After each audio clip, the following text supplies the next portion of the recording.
Welcome. In today's video, I'll be showing you how to fix your account has been suspended on Valorant. So the first thing that you need to do is to open Valorant website.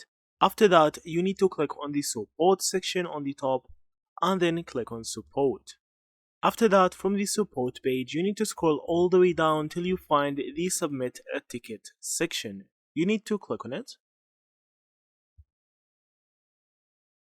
And from here, you need to choose Valorant.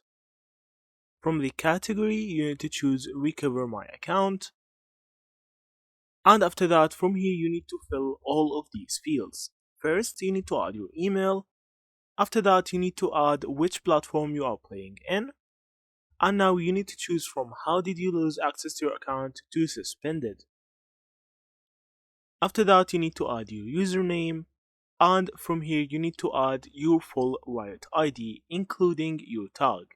You need to now from the subject say something like account suspension. On the description, you need to tell them something like hello Valorant team, and you need to go on with why your account has been suspended and that you need help to fix this issue. After that, you need to add anything or any proof for the suspension or for the account, anything you want to add right here, and then submit the ticket and they will help you right away. So that's it. Thank you for watching and see you in the next videos.